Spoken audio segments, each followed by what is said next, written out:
atrás desses falsos ensinos, esses falsos profetas, há quem? Satanás. Se eu disser que muitos desses pregadores hipergracistas são filhos do diabo, o que vocês dirão? Vocês dirão que isso é radical? E a falsidade? Por quê? O momento que o cristianismo foi mais forte foi quando sempre existiu pregadores sinceros no púlpito. Nós estamos no livro de Filipenses. O livro de Filipenses nós conhecemos como a carta de alegria. Também é designado a carta de prisão, porque diversos comentaristas e historicistas unanimemente costumam dizer que quando esta carta foi escrita por seu autor, a autoria desta mesma carta estava preso.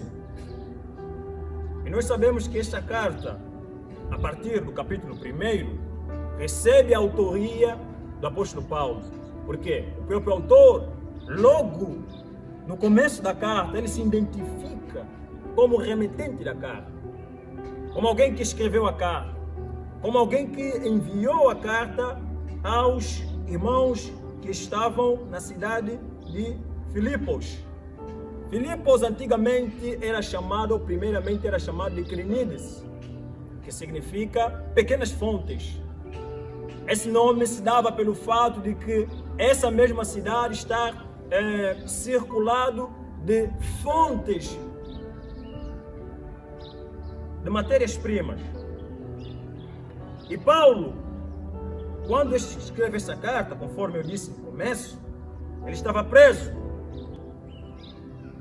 E ele vê essa carta aos irmãos que estavam na cidade de Filipos. Quando lemos toda esta carta, toda esta epístola, nós percebemos que o assunto que Paulo mais enfatiza nesta carta é a alegria. O prazer de ser cristão, o gozo de ser cristão. Apóstolo Paulo escreve sobre a alegria em um momento em que ele estava a sofrer. É um momento em que ele estava preso. Paulo não estava preso porque era um ladrão. Ele não estava preso porque era um desordeiro. Ele não estava preso porque era um assassino ou um homicida. Ele não estava preso porque cometeu algum crime ou por causa de algum delito. Paulo estava preso por causa de Cristo. Ele não estava preso porque havia feito alguma coisa que era contrária à Constituição Romana. Não. Paulo estava preso por causa de Deus, por causa do Evangelho, por causa da palavra. Estando preso, acorrentado nas mãos e nas pernas, nós sabemos que antigamente os romanos, quando colocavam na cela um certo réu, eles não simplesmente acorrentavam as mãos, também acorrentavam as pernas. E Paulo, sofrendo, estando encarcerado, passando por dor, ele decide escrever sobre o gozo, o prazer de ser cristão. Algo que dificilmente nós notamos no nosso tempo. Nos dias de hoje, as pessoas abandonam a pessoa de Jesus por coisas que não têm nada a ver com Jesus. As pessoas decidem largar a fé por causa do sofrimento que muitas das vezes eles mesmos causaram. Mas, quando olhamos para a pessoa de Paulo, estando na cadeia, estando sofrendo por causa de Jesus, ele decide escrever sobre a alegria, sobre o prazer de ser cristão, em momento de dor. Ele não se aproveitava dessa situação, desse momento, dessa circunstância, desse momento de dor, para tentar desistir da fé, ou para se lamentar da vida. Não. Como muitas das vezes nós temos feito, nós nos aproveitamos das dificuldades para abandonar a Jesus.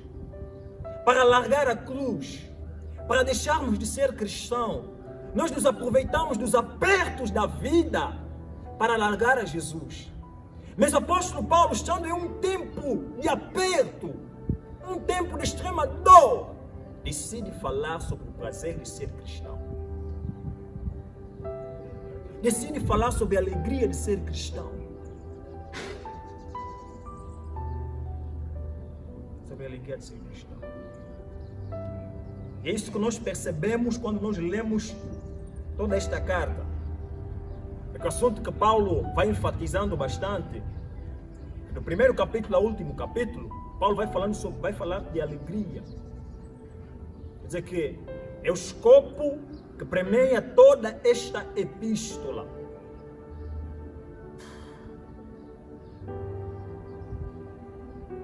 Se formos para trazermos isso nos nossos dias, nós podemos aqui afirmar que é quase impossível um irmão pensar sobre o gozo de ser cristão em momentos de dor. Não dores que nós mesmos causamos, não dores que nós mesmos nos envolvemos, mas dores por causa de ser cristão.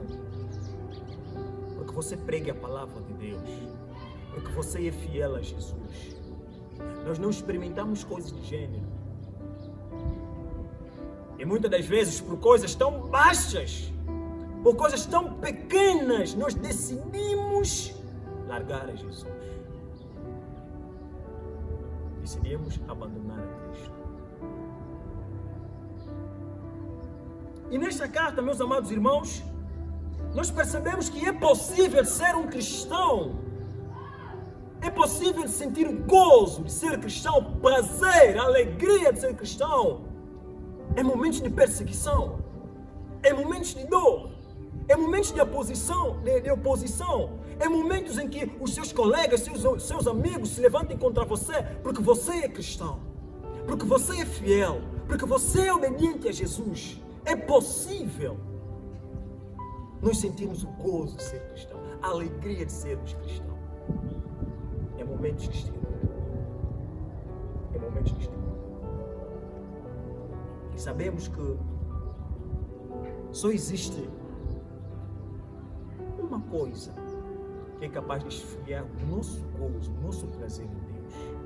É o pecado. É o pecado.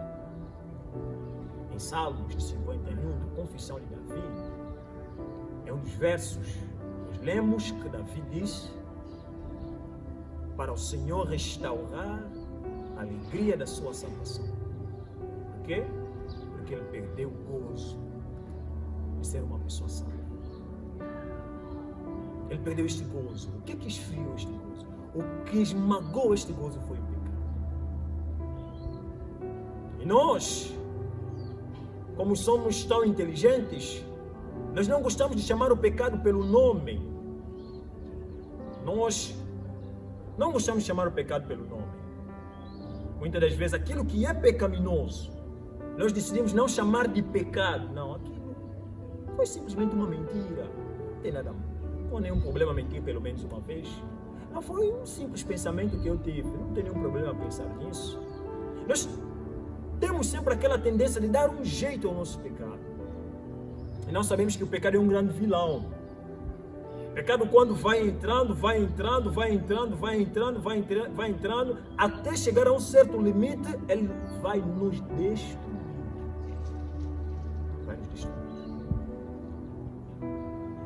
Sendo um fiel discípulo de Jesus Cristo, um apóstolo, um emissário de Jesus, ele está preso em cadeias romanas, apóstolo Paulo, e escrevendo sobre o prazer de ser cristão, sobre a alegria e a satisfação de ser cristão.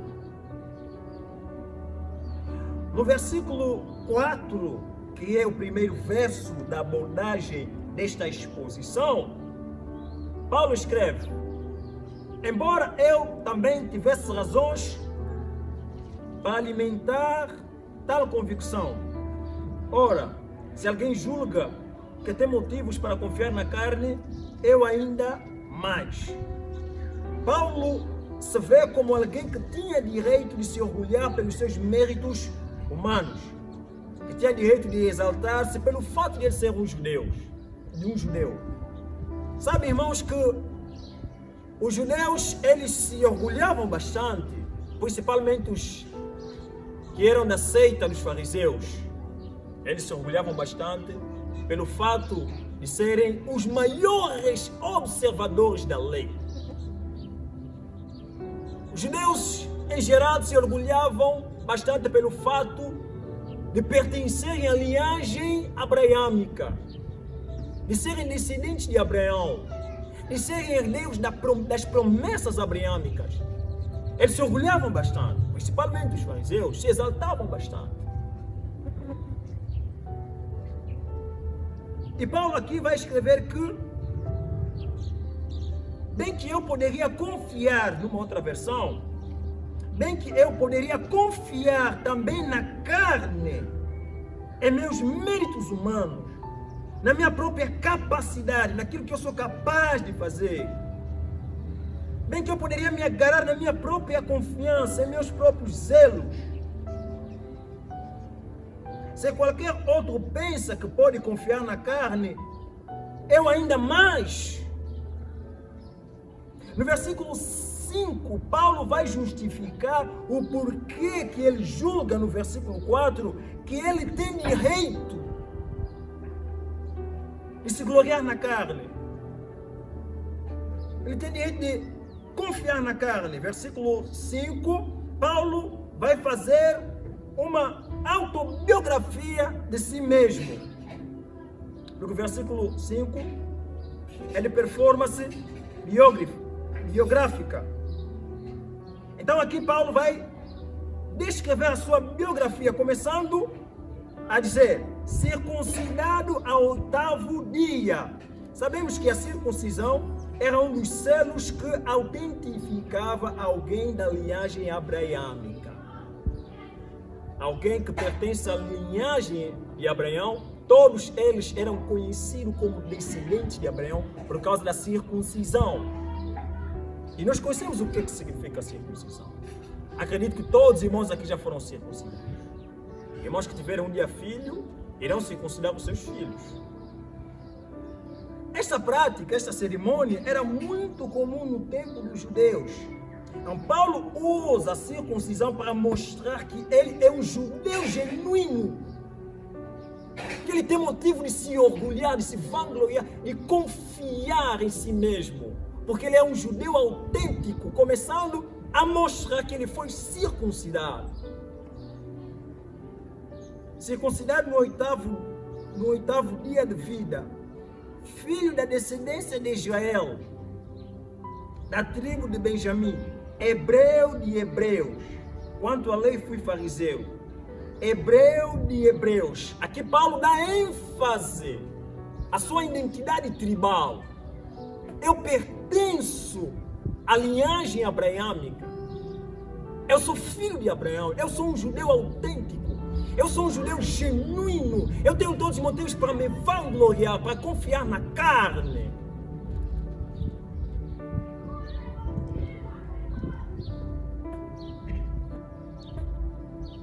Na última seção do versículo 5, ele diz: quanto à lei, fui fariseu. Os fariseus eram conhecidos por causa do zelo pela obediência da lei, ou pela obediência à lei. Aqui Paulo se vê como alguém que era fiel à lei, que vivia em conformidade à lei. Por ser alguém que tinha um conhecimento extremo, um conhecimento tão grande sobre a lei, por ser um fariseu, porque os fariseus eram bastante zelosos na lei, tinham muito zelo pela lei, tinham muito zelo em observar a lei. Paulo vê isso e diz que eu poderia me gloriar por isso. Eu poderia confiar em mim mesmo, poderia confiar na carne pelo fato de ser um grande observador da lei. Eu poderia fazer isso. Versículo 6. Quanto ao zelo, persegui a igreja. Quanto à justiça que há na lei, irrepreensível. Irrepreensível. Nós sabemos que este termo irrepreensível traz a ideia de alguém que não pode ser atingido. Alguém que está livre de censura. Alguém que não pode ser censurado. Alguém que não pode ser atacado com uma crítica. Alguém que não pode ser repreendido. Quanto à lei, ele era irrepreensível. Quer dizer que se nós pudéssemos pegar a lei, a Torá, a parte do Antigo Testamento onde estão registradas as leis, se nós pegássemos a lei para poder julgar o apóstolo Paulo, quer dizer que para poder comparar o apóstolo Paulo, nós não seríamos capazes de ver alguma anomalia na pessoa do apóstolo Paulo, porque ele vivia em conformidade com a lei. Era um grande observador da lei. Então por isso ele diz que eu tenho um motivo grande para poder confiar em mim mesmo. Paulo se vê como se fosse um dos maiores observadores da lei. Passado, antes da sua conversão, ele se vê como se fosse um grande observador da lei. De tal maneira que o apóstolo Paulo se colocava contra tudo aquilo que ameaçava a sua crença religiosa. Quanto ao zelo, perseguia a igreja. Quanto à justiça que é na lei, irrepreensível. Quanto à justiça da lei, quanto à justiça que vem pela lei, eu fui um homem irrepreensível. Um homem que ninguém poderia criticar. Um homem que ninguém poderia refutar, repreender. Um homem que ninguém poderia corrigir. Paulo está descrevendo a sua vida passada, o seu zelo passado. Versículo 7. Todavia, o que para mim era lucro, passei a considerar como prejuízo por causa de Cristo. Na versão Almeida, essa é a versão King James. Mas o que para mim era lucro, isto considerei perda por causa de Cristo. Bem, que a partir do versículo 4, tudo que Paulo foi falando a respeito de si, o seu zelo segundo a lei, a justiça que ele alcançou pela lei, tudo que ele descreve sobre si mesmo, no tempo em que ele era um fariseu, no versículo 7, ele diz que todas essas coisas ele considerou como perda. Todavia, o que para mim era lucro, passei a considerar como perda. Todavia, o que para mim era lucro, na seção A do versículo 7, todavia, o que para mim era lucro. A palavra lucro no grego é kerdos. Kerdos, Q-E-R-D-O-S. Kerdos, que significa algo bastante vantajoso, algo legítimo de recompensa. Então o apóstolo Paulo diz que tudo aquilo que no passado ele considerava como algo tão benéfico, algo com muita vantagem, ele decidiu considerar como perda.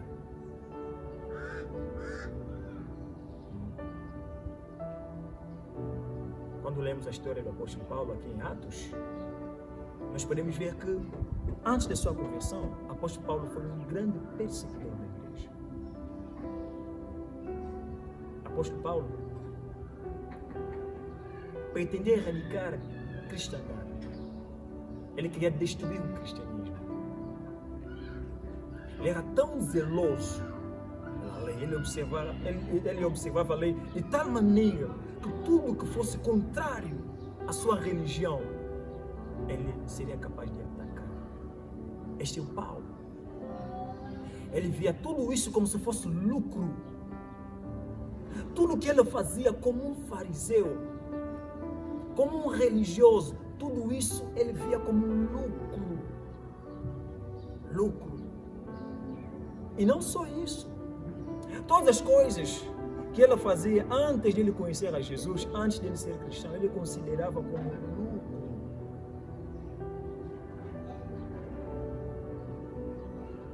Como lucro. Numa outra versão, o termo lucro é substituído pelo termo ganho. O que para mim era ganho no passado, o que para mim era motivo de prazer, motivo de satisfação. O que eu fiz? Agora que me tornei cristão, agora que eu conheço a Jesus, passei a considerar como perda por causa de Cristo. Vê que Paulo não conhecia Jesus antes da sua conversão. Ele ouvia falar de Jesus. Como alguns judeus da seita dos fariseus consideravam o cristianismo como uma nova seita. Chamavam o cristianismo de seita. E o apóstolo Paulo via que alguns falavam de tal Jesus. Ele não conhecia Jesus, só ouvia falar de Jesus. Ele via tudo isso como se fosse uma ameaça à sua fé. Então, com um grande prazer de destruir essa nova religião que se levantou, Paulo se dispôs para poder perseguir os cristãos. E foi um momento marcado para a sua conversão. Alguém que ele desprezava, alguém que ele odiava. Alguém que o apóstolo Paulo não dava a mínima importância. Mas depois de ter conhecido a Jesus, no caminho de Damasco, quando Paulo se encontrou, teve um encontro com Jesus Cristo, o cenário mudou completamente. Por quê?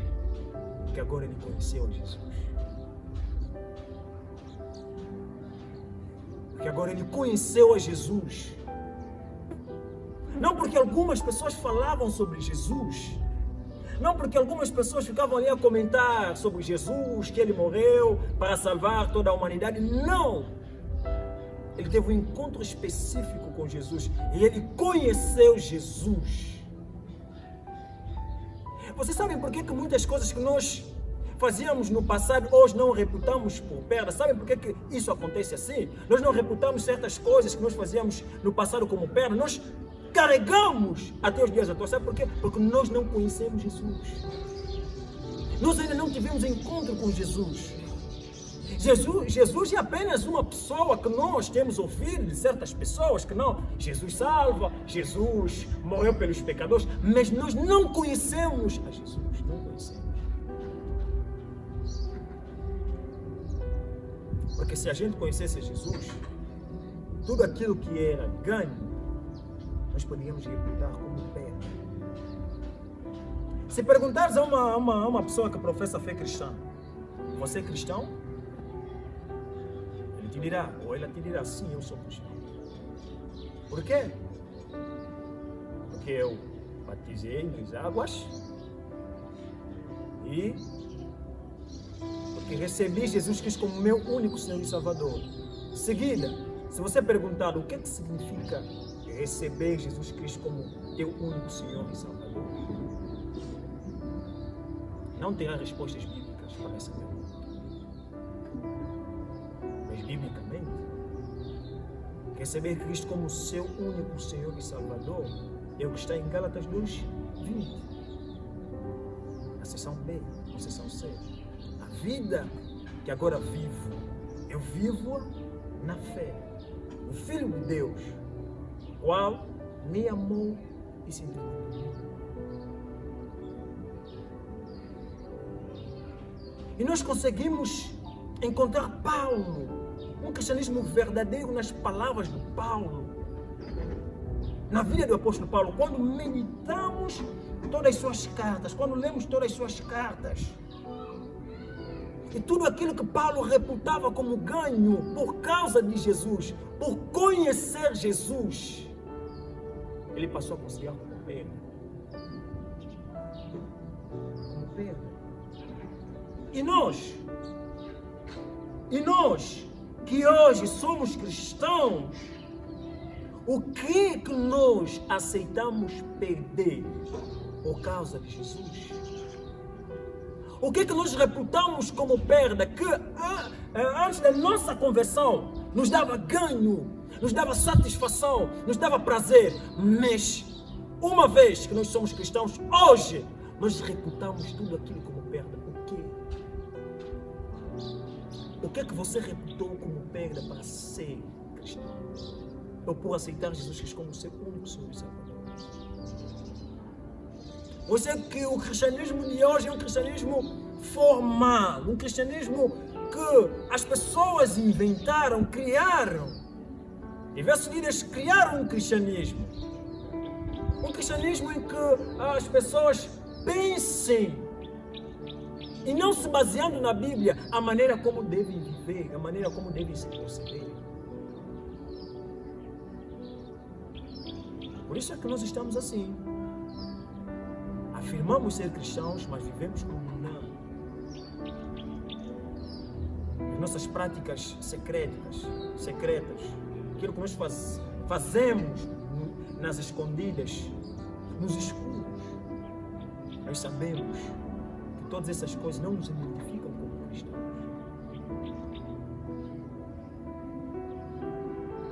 Quanto te custa ser cristão? Quanto te custa ser cristão? Te custa dor? Te custa sacrifício? Quanto te custa ser cristão?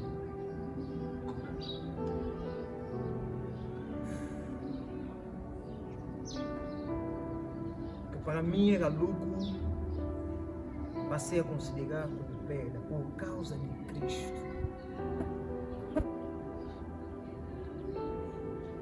É por causa de Cristo. É por causa de Cristo.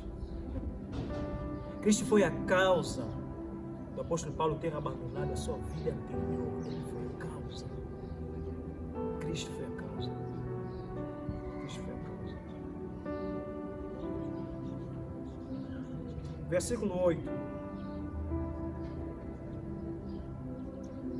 Mais do que isso, compreendo que tudo é uma completa perda quando comparada à superioridade do valor do conhecimento de Cristo Jesus. É para conhecer Jesus, é para ser como Ele é. Nós não podemos pensar que conhecimento aqui, conjunto de informações, ou conhecimento aqui não está no sentido intelectual, algo que nós podemos adquirir por meio de certas fontes, por meio de um livro, por meio de um áudio. Não. O conhecimento que Paulo está a tratar aqui, o termo conhecimento que Paulo usa e emprega neste conjunto de palavras, é sobre uma relação tão próxima com Jesus, ao ponto de se identificar com a pessoa de Jesus. Por quê? Que o apóstolo Paulo considerou todas as coisas que ele fazia no passado, a sua vida anterior à conversão, como perda. Por quê? Porque ele queria ser como Jesus. Eu deixei de fazer isso aqui porque eu quero ser como Ele. Eu abandonei o meu passado, eu abandonei aquelas práticas porque eu quero ser como Ele, eu quero me identificar com Jesus. Eu quero que a minha vida se assemelhe à vida dele. Eu quero andar como ele andou. Por isso é que tudo aquilo que eu considerava como ganho, reputei como perda. Tudo aquilo que me dava tanto valor, tantos benefícios, eu agora considero como esterco.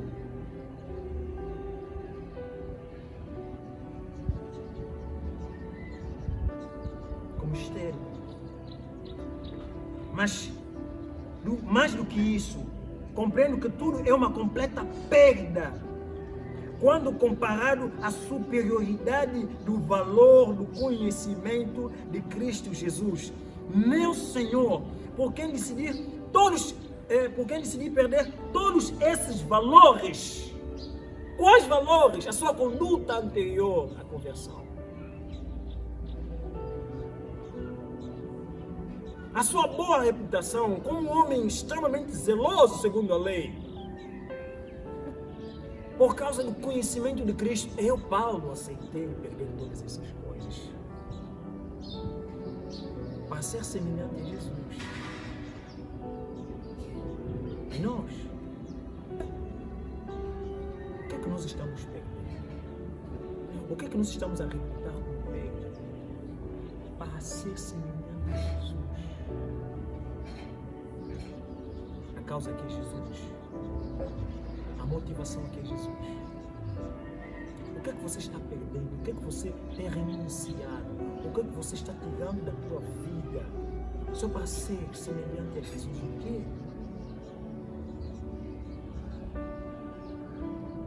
Paulo, quando estava escrevendo essas palavras, ele estava no cárcere. No cárcere. Algemado, acorrentado.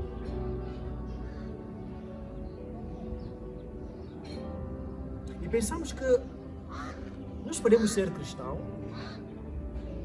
mesmo sem largarmos aquelas coisas mundanas que nos dão satisfação.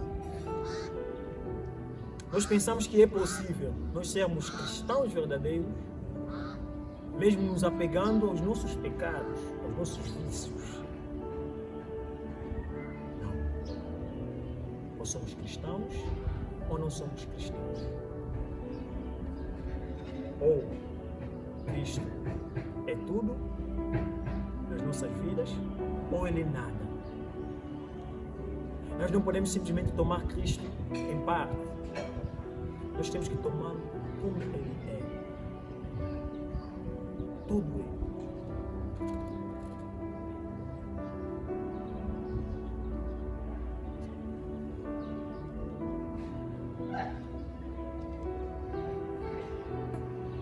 Por quem decidir perder todos esses valores, os quais consideram como esterco, a fim de ganhar a Cristo.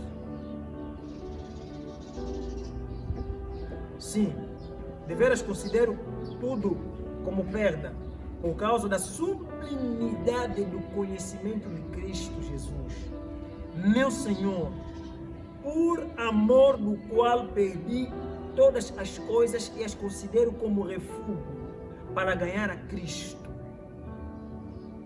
E a considero como esterco.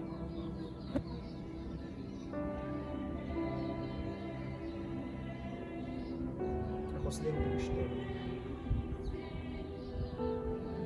Esterco pode ser lixo, pode ser algo desnecessário, pode ser algo sem valor. Quer dizer que depois de Paulo se tornar cristão, ele passou a considerar a sua vida anterior à conversão, a sua vida antes de ser cristão, como se fosse uma vida sem valor, uma vida sem dignidade. Por quê? Por causa de Cristo. Versículo 9. E ser encontrado nele. Quer dizer, voltando no versículo 8. A última sessão, os quais considero como esterco a fim de ganhar Cristo. Versículo 9, e ser encontrado nele. Hipoteticamente falando, ele está dizendo ser identificado nele, me assemelhar nele e ser achado nele. Irmãos, não existe cristianismo verdadeiro sem renúncia. Não existe. Não existe cristianismo verdadeiro sem renúncia. Não existe. Não existe 2, 3, 4, 5, 6, 7, 8, 9, 10 tipos de formas de ser cristão. Não existe. Só existe uma forma de ser cristão. É a forma revelada neste livro. Se você não é cristão conforme este livro, você não é cristão.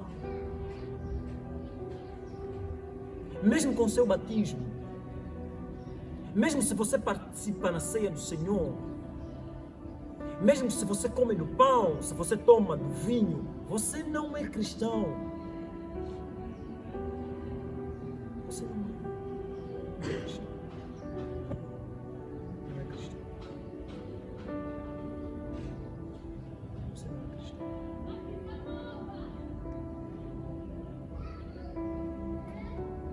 E ser encontrado nele, não tendo por minha justiça que procede da lei, mas sim a que é outorgada por Deus mediante a fé. Paulo diz que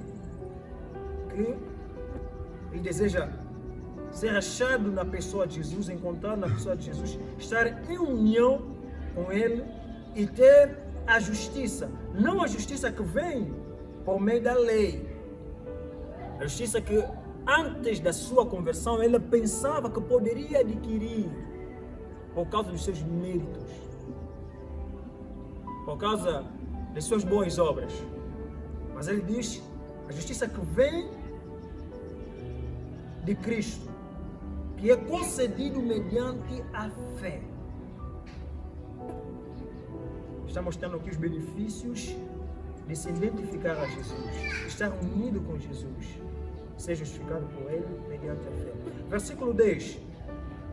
Para o conhecer, ou seja, para conhecer Cristo e o poder da sua ressurreição e a participação nos seus sofrimentos, identificando-me com Ele na sua morte. Versículo 11. Com o propósito de, seja como for, na ressurreição dos mortos, nela está presente. Nele está presente. Ao lermos este texto, nós percebemos, irmãos, que para ser um verdadeiro cristão, para ser um verdadeiro discípulo de Jesus, um verdadeiro seguidor de Cristo, é necessário perder. É necessário perder. É necessário perder. Nós conhecemos o que nós não estamos dispostos a perder para nós nos identificarmos a Jesus. Nós conhecemos, nós sabemos. Você sabe o que é que você não admite em perder, em deixar de largar por causa de Cristo. Você sabe. Você sabe. Você sabe que isso ali tem sido um embaraço para a tua comunhão com Deus. Tem sido um embaraço para a tua comunhão com Deus. Mas você não quer perder. Se você não está disposto a perder nesta vida, se você não está disposto a perder por causa de Jesus, você nunca estará se identificando com Ele. Faz um exame de consciência. Seja sincero consigo mesmo, com a sua consciência. O que é que não está batendo direito na tua vida? Em sua comunhão com Deus. Pergunte-se a si mesmo se ser cristão é ser como você. Já fiz essa pergunta? Se ser cristão é ser como você? Quando você lê este livro, você percebe que ser cristão é ser como você é. Isso é cristianismo. Onde não há renúncia. Onde você decide viver a vida do seu jeito, da maneira que te apetece, da maneira que você quer. Não, eu faço isso porque isso me dá prazer, porque eu tenho recebido muitos benefícios por causa disto. Irmão, aceita perder para ser como Jesus. Aceita perder para ser semelhante a Jesus, assim como o apóstolo Paulo. Ele diz que eu considero todas essas coisas como esterco, como lixo. Na versão NTLH diz que eu considero todas essas coisas como coisas sem valor. Como coisas completamente desnecessárias. Fútil. Para quê? Para ser como Jesus. Eu agora o conheço. Eu agora sei quem é Jesus. E eu quero ser semelhante a Ele. Eu quero me identificar com Ele na sua morte e na sua ressurreição. Quando você estiver a pensar sobre o cristianismo, pense sozinho. Não olhe para ninguém, para as pessoas que estão pela tua direita, pela tua esquerda. Não! Pense sobre como você está. Pense sobre como você vive. Você vive como um cristão? Você pensa como um cristão? Você anda como um cristão? O teu proceder é proceder de cristão?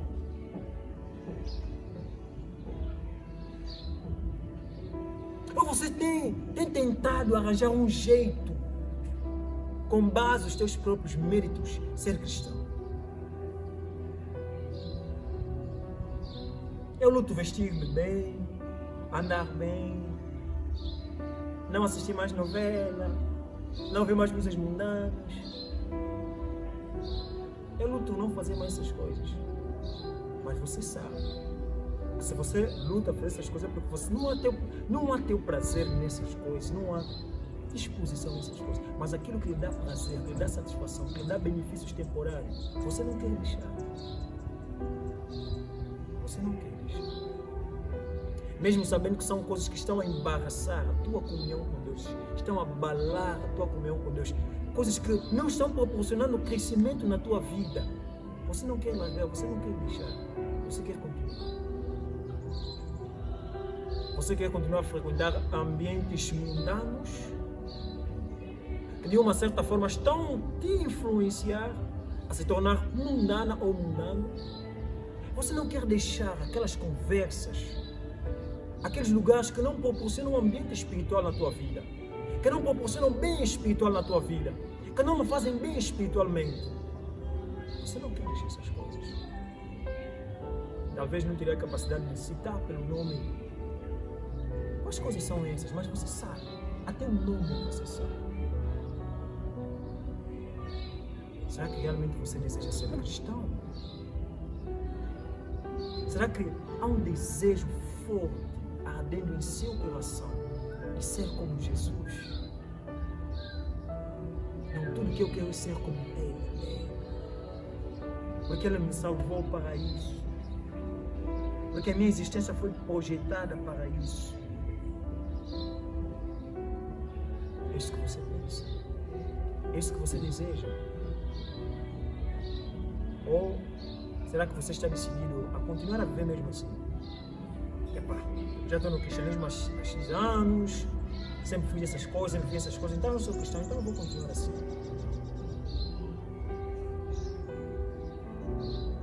Todos os dias nós temos que fazer autoexame sobre como nós estamos.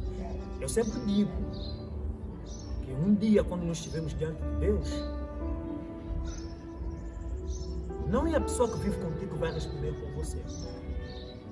Não é teu pai, tua mãe, teu irmão, teu esposo, tua esposa, amigo, que vai responder por você. Você mesmo. Os teus hábitos, o que você faz. Diante de Deus, você vai responder por essas coisas. Nós temos que pensar, se ser cristão é ser como nós somos. Se o cristianismo está condicionado a esse estilo de vida tão baixo. Antigamente, irmãos, os mundanos temiam os cristãos, respeitavam bastante os cristãos. Mas hoje não há nenhum temor por parte dos mundanos quando olham para cristão. Antigamente, se alguém dissesse, não fala isso aqui, aquele mano é cristão, aquele mano é cristão, ele é cristão, mano, desculpa. Mas hoje não. Os mundanos se sentem à vontade de abrir a boca e falar de qualquer coisa, mesmo estando na frente dos cristãos. Por quê? Porque eles sabem que são iguais a esses cristãos. São iguais a esses cristãos. O que é que nós temos que fazer? O que é que nós temos que fazer? O que é que nós temos que fazer com base nessas verdades que nós acabamos de ouvir? Nós temos que abandonar tudo aquilo, ou ir contra tudo aquilo que tem sido motivo de tua peço nas vossas vidas. Tudo. Não escolha algumas coisas, irmão. Não faz isso. Largue tudo. Faça como o apóstolo Paulo. Não, eu não quero mais isso. Eu estou largando isso porque eu quero ser como Jesus. É só. Não é para me sentir agradado, não. Não é para agradar alguém, não, mas é para ser como Ele. Para ser como Ele é.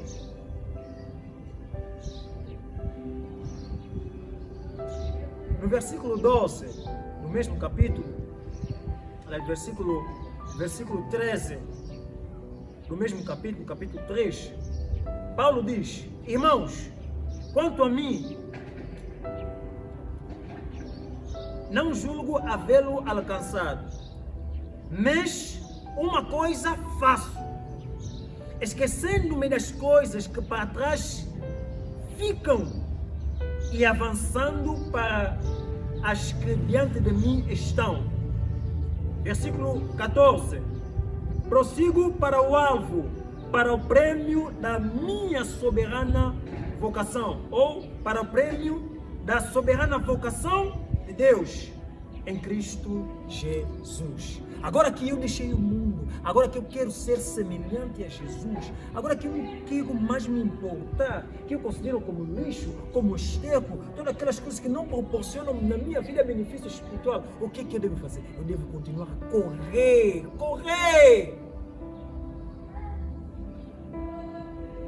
até alcançar o prêmio da minha soberana vocação.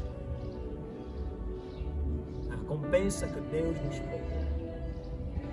Deus nos procura. Esse é o maior desejo cristão. Esse é o maior almejo cristão. Ser como Jesus. Se for no céu, é porque lá eu serei completamente como Ele é, sem interferência do pecado.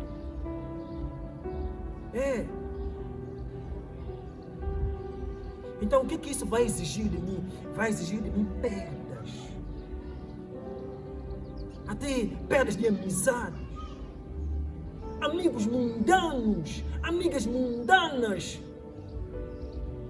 Que quando você se encontra, só quer falar do mundo, só quer falar de coisas pecaminosas. Por que você não é amigo dessas pessoas? Por que você não se envolve em ambiente de pessoas que não temem a Deus? Quando abrem boca, é para falar porcarias, é para falar lixo. Por quê? Por quê? Algumas pessoas que são cristãos não falavam do jeito que falam hoje. Porque no passado, quando receberam Cristo como Senhor e Salvador, entendiam que agora tem que domar a língua. Porque a Bíblia diz que na multidão de palavras não faltam transgressões. Então eu não vou começar mais a abrir minha boca à toa. Eu não vou mais falar à toa. Eu não vou mais abrir a minha boca de forma desnecessária. Mas hoje, são grandes faladores. Abrem a boca, que já não se cansem de fechar a boca, estão sempre a falar. E a pecar. Por quê? Porque você foi influenciado. De tanto ficar em um ambiente de pessoas que falam coisas desnecessárias, de tanto ficar num ambiente de pessoas que não vivem conforme a palavra de Deus, você está sendo influenciado.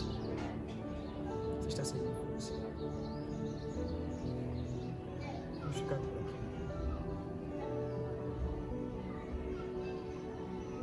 Pense nisso. Não corra. Pense nisso.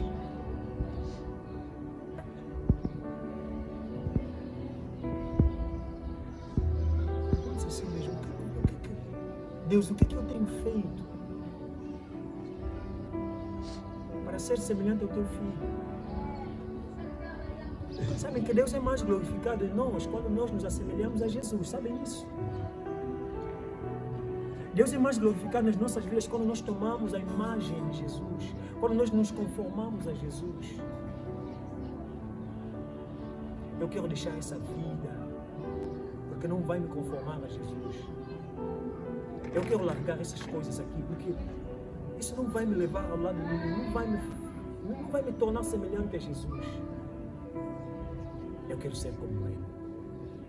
Eu quero ser como Cristo. Eu quero andar como Ele andou.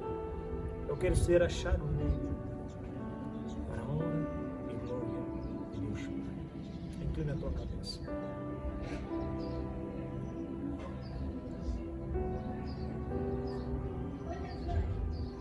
Inclina a tua cabeça. Você vai orar com sinceridade. Seja sincero com Deus. Seja sincero com Deus. Você precisa ser sincero com Deus e admitir que alguma coisa não está indo bem na tua vida. Que se você não está meditando, não é porque você não tem tempo. Se você não está orando, não é porque você não tem tempo. Se você não tem pensado em uma vida,